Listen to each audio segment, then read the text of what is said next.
If you've ever wondered what's actually happening under your bait, today we're going to show you, and it might completely change how you fish.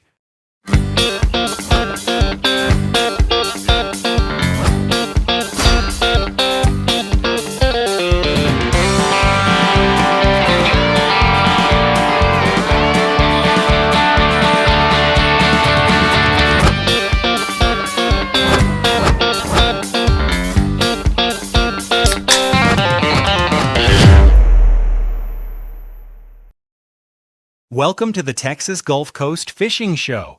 We take a close look at the tools people who fish are actually using out on the water so you can make better decisions before you spend your money. From build quality and real-world performance to the trade-offs most people don't talk about, everything we cover is focused on helping you fish smarter and spend more time catching. Let's get into it. Before we get started, just a quick note. This video includes affiliate links. As an Amazon associate, we may earn a commission from qualifying purchases at no additional cost to you. Today, we're taking a real-world look at underwater fishing cameras, what they promise, what actually works out here on the Texas Gulf Coast, and whether they're worth your money. Because on paper, these things look incredible. Crystal clear water, fish swimming right up to your bait, perfect visibility, but that's not always what you get in the real world. So instead of just repeating specs, we're putting 4 different styles of cameras into context, how they perform, where they struggle, and who they actually make sense for. We've got 2 traditional drop cameras, the FourQ and the Eyoyo 7-inch system, along with a more established benchmark system and a completely different approach with a line-mounted camera that shows you the strike itself. Let's start with the most common style. Drop cameras. These are the systems most people think of. You lower the camera down with a cable and you get a live feed on a screen. Simple idea, and in the right conditions, it works really well.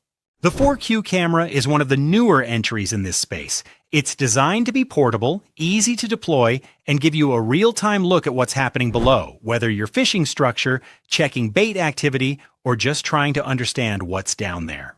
The Eyoyo 7-inch system comes in at a more budget-friendly price point. It gives you a larger screen, infrared lighting for low-light conditions, and a longer cable, making it appealing if you're just getting into underwater cameras and want something straightforward.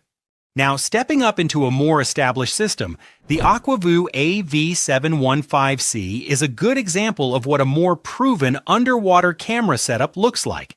This is a brand that's been around for a long time, and it shows in the overall design. You've got a dedicated monitor, a durable camera housing, and a cable system built for repeated use around structure. It's not necessarily about having the latest features, it's about reliability and consistency. If you're the kind of person who wants a system that's been tested over time and widely used, this is the type of setup people tend to trust. Now here's where things start to get real. On the Texas Gulf Coast, water clarity can make or break these systems. If you got clean water around structure like docks, pilings, or jetties, you can actually see fish behavior, how they approach bait, and sometimes even why they don't commit. But in murky water, everything changes. Visibility drops fast, and particles in the water scatter light. Even with infrared LEDs, your range can get limited to just a few feet or less. That's not a flaw in one brand. That's just the reality of underwater cameras in this environment. This is where having a known benchmark helps. A system from an established brand gives you a solid reference point for what a more proven setup looks like in real-world use. It doesn't magically fix visibility, but it helps set expectations. Now, before we move on, if you're getting value out of this, make sure to like and subscribe.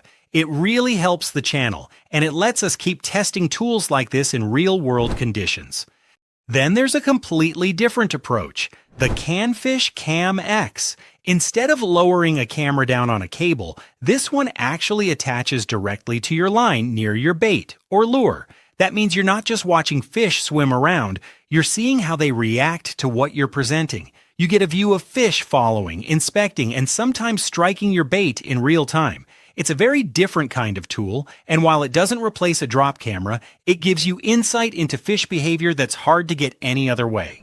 And this is where things get interesting. Instead of just watching fish swim around structure, you're seeing how they actually react to your bait, how they follow it, how they inspect it, and sometimes how they miss it.